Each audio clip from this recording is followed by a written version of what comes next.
Watambueni wenye vipawa kwenye familia zenu. Watambueni wenye neema kwenye jamii zenu. Na usimtambue mwenye kipawa kulingana na nini? Kulingana na madhaifu yake. Mtambue mwenye kipawa kulingana na neema aliyopewa. Mengine mwacheni yake, lakini kipawa kitambue. Sema amina moja. Haleluya. Ufalme wa Mungu ni kuzaa. Tena sio kuzaa, ni kuzaa na kuongezeka. Wakazaa sana.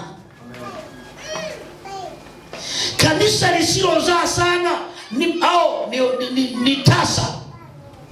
Inatakiwa kila mwaka hapa wamama angalau mzae watoto wasiopungua 15 hapa.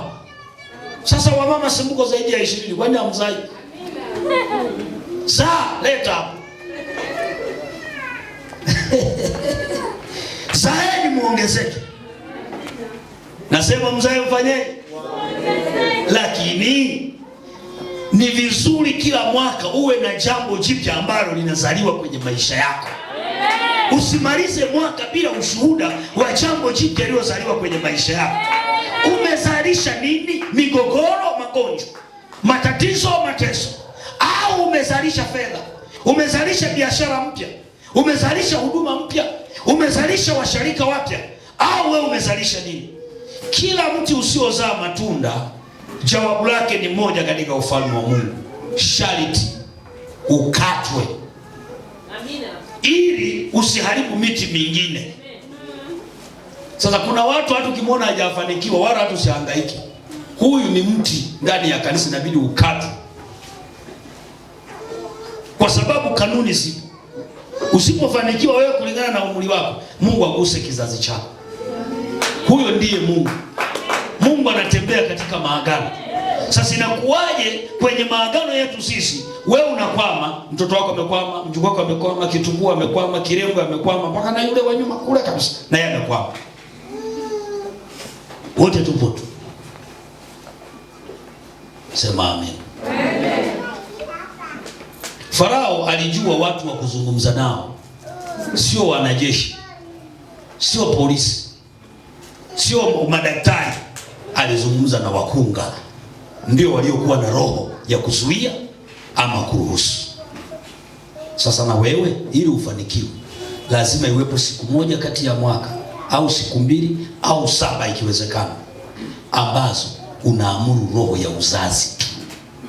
Unasimama unasema, kaskazini utazaa, mashariki utazaa, kusini utazaa, magharibi utazaa, mawingu utazaa, jua utazaa, mwezi utazaa, ardhi utazaa, mto utazaa, kila kitu kizae kwa ajili yako.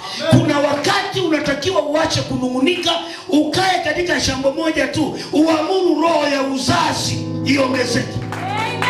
Si kama unanielewa vizuri? Wewe ukizaa sana na yule kazaa sana, yule kazaa sana, na yule kazaa sana, heshima itarudi mjini. Si useme amina? Unaonaje familia ambayo kila mtu ana gari siku ya msiba, mkaenda msibani? Unaionaje ile familia? Na ile familia ambayo mpaka nyumba imeshawaangukia na wao wakapata msiba, huo unaonaje? Msiba wenye watu wengi ni upi? Na hamjaelewa pia, maana unavyoagwa pia unapokufa inakusaidia kufika unakoenda haraka.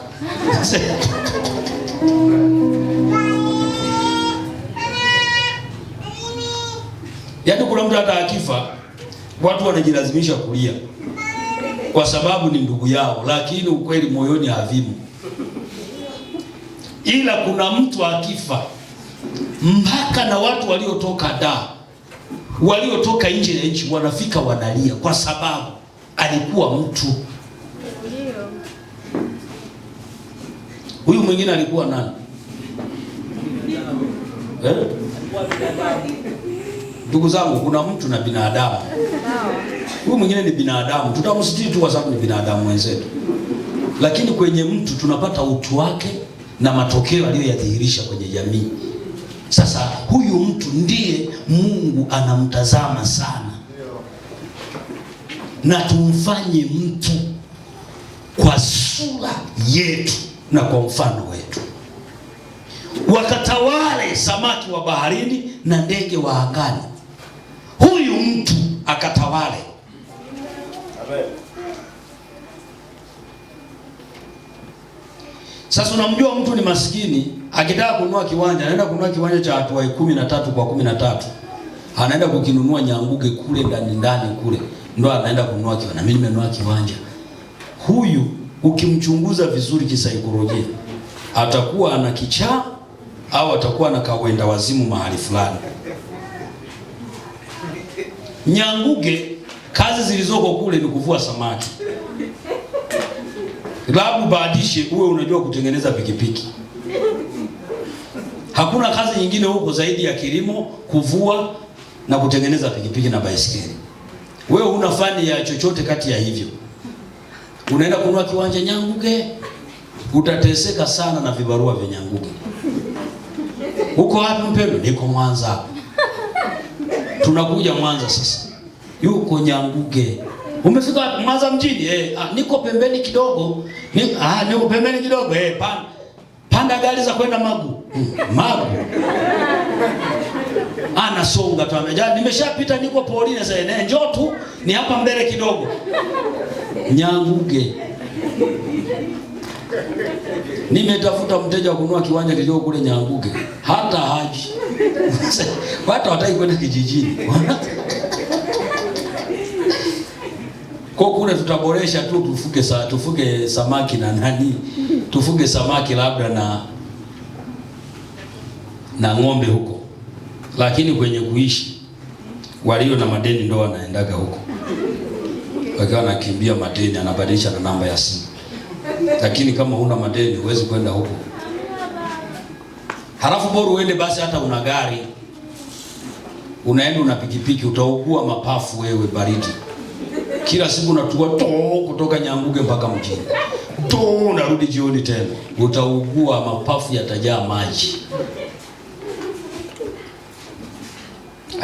Mimi nilikuwa napitisha tu hiyo kidogo. Wewe muangalie mtu anaponunua kiwanja. Anaenda kutafuta kabisa mlimani kule juu. Yaani umeelewa? Yaani mahali ambapo mchanga na uacha kwa jirani kule chini. Kwa wanaanza kubeba wote kichwani, mke wake, watoto wanaenda kujenga juu ya jiwe. Na ni mshirika wangu hapa. Umepata kilaza hapo, wala sio mshirika wangu. Hata si wakiugua kanisa inabidi mpambane kweli. Waende wenye vifua kumbeba kutoka huko, tena sio mjamzito. Akiwa mjamzito anaenda kujifungua, haki anaanza kujifungua hamjafika hata hospitalini. Mmemfuata mlimani. Kama una kiwanja cha mlimani kakiuze, toka huko. Wewe sio ngedere unaenda kukaa mlimani. Hebu njoni basi hata tambarare. Bwana anapigana vita akiwa nchi tambarare. Umeenda mbali mpaka wapendwa kitaka kuja kukusalimia, inabidi wajihoji. Jamani, tutaenda lini kwa fulani? Yaani kila mtu anatoa uzuri. Tufanye labda Jumamosi. Jumamosi sasa tutarudi tumechoka ibadani, tutasinzia Jumapili. Sasa angalia hayo maisha. Mtu kabisa ni tajiri afa anaishi Bukumbi. Tafuteni pa kuishi pazuri. Ufalme wa Mungu haukuanziaga kijijini, jiulizeni vizuri. Ulianzia mjini. Kaeni humu mjini mpaka mpokee nguvu. Vijijini tunaenda kuwekeza, sio kwenda kuishi. Na kuna mtu yuko hapa ameshaandana na huyu anataka kurudi kijijini. Kule mashamba bwana, yani sisi tulikosea wapi? Sasa hivi nimepata ufunuo wa kulima. Kawekeze, rudi mjini. Unaenda kulima mahali ambapo gunia la mahindi shilingi 3600. Kulitoa shambani kulifikisha mpaka pale tu center, gunia linabebwa kwa 20,000. Kulitoa tena senda mpaka stendi 20,000 nyingine. Kulitoa kule mpaka kulilete nyumbani lina shilingi 55,000. Sukanunue tu na 70,000 hapo mjini. Unajua kulima nao kunahitaji unakuja kuleta magunia mawili ya mahindi. Huo nao ni ugonjwa wa akili. Zira na ubiriki. Huu ni ufalme. Si umenielewa? Wale wafugaji wa ng'ombe wanaelewa. Sasa ndio sisi tulivyo katika ufalme wa Mungu, hatuzai matunda. Ndugu zangu, kwenye ufalme wa Mungu unatembea na boksi umetoboka. Kwenye ufalme wa Mungu bado una TV yenye kichogo. Kwenye ufalme wa Mungu huu tuliomo bado nakuja na yebo kanisani. Watu wote wanakuwa umekuja na yebo. Kwenye ufalme wa Mungu umejipaka Bodrax, mwanaume na mwanamke. Ndio umekuja umejipaka mafuta ya hivyo. Ndio ufalme wa Mungu huo kweli. Mama akipaka Bodrax lazima awe mweusi tu kwa yote vile. Sisi wanaume tuko ngangari. Bodrax ndio inatungalisha tukiwa kwenye jua. Lakini mwanamke akipaka Bodrax wakati atoka kazi vile kapigwa nyumbani. Haushonaki sketi na blouse. Kila mshono unaoshona ni gauni tu. Yaani umegundua kinachokupendezesha wewe ni gauni tu. Si tatizo hilo. Yaani ubadiliki uko vile vile kama mshumaa mweupe, hautoaki rangi nyeusi. T-shirt moja.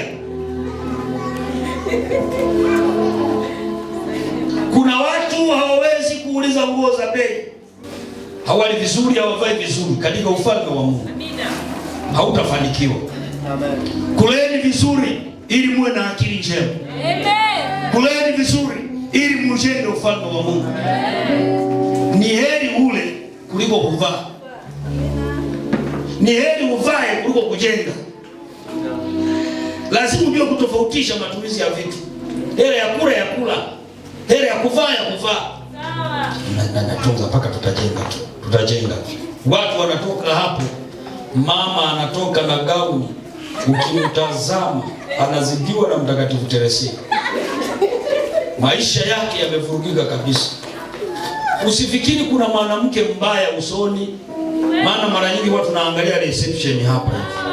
Hayupo, matumizi ndiyo mabaya. Natoa matumizi madogo. Sasa lazima toe hiyo kama kinyamburugutu.